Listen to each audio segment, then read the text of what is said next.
చాలామంది ఆరోగ్యకరమైనవి అని నమ్మి క్రమంగా శరీరానికి హాని చేసే కొన్ని ఆహారాలను అలవాటు చేసుకుంటారు. వీటిని మనం స్లో పాయిజన్ అని పిలవవచ్చు. అవేంటో ఒకసారి గమనిద్దాం. పాలిష్ చేసిన బియ్యం, వైట్ రైస్. మనం రోజూ తినే తెల్లటి అన్నంలో పీచు పదార్థం, ఫైబర్ దాదాపు 0. ఇది తిన్న వెంటనే రక్తంలో చక్కెర స్థాయిలను అకస్మాత్తుగా పెంచుతుంది.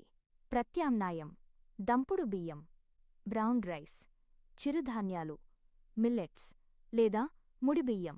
రిఫైన్డ్ ఆయిల్స్ నూనెలను అధిక వేడి వద్ద రిఫైన్ చేయడం వల్ల అందులోని పోషకాలు పోతాయి.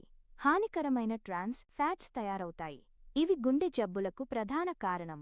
ప్రత్యామ్నాయం: గానుగ నూనెలు, కోల్డ్ ప్రెస్డ్ ఆయిల్స్, వేరుశెనగ నువ్వులు లేదా కొబ్బరి నూనె. Packaged fruit juices. పండ్ల రసాలు ఆరోగ్యకరం అనుకుంటాం, కానీ మార్కెట్లో దొరికే ప్యాక్డ్ జ్యూస్లలో పండ్ల శాతం కంటే పంచదార ప్రిజర్వేటివ్స్ ఎక్కువగా ఉంటాయి. ఇందులో పీచు ఉండదు.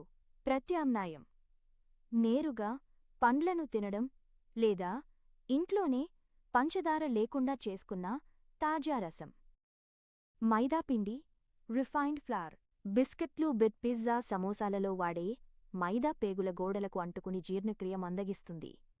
ఇది కాలక్రమేణా మధుమేహం, ఊబకాయానికి దారితీస్తుంది. ప్రత్యామ్నాయం: గోధుమ పిండి, జొన్న పిండి లేదా రాగి పిండి. Iodized table salt, processed salt. తెల్లగా మెరిసిపోయే ఉప్పులో యాంటీ కేకింగ్ ఏజెంట్స్, ఉప్పుగడ్డ కట్టకుండా ఉండే రసాయనాలు కలుపుతారు. ఇది రక్తపోటు, బీపీ పెరగడానికి కారణమవుతుంది. ప్రత్యామ్నాయం: సైంధవ లవణం, రాక్ సాల్ట్ లేదా కల్లు ఉప్పు.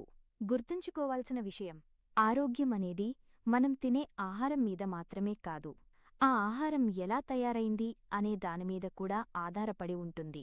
పాతకాలం నాటి పద్ధతుల్లో సహజ సిద్ధమైన ఆహారం తీసుకోవడమే దీర్ఘకాలిక ఆరోగ్యానికి మార్గం.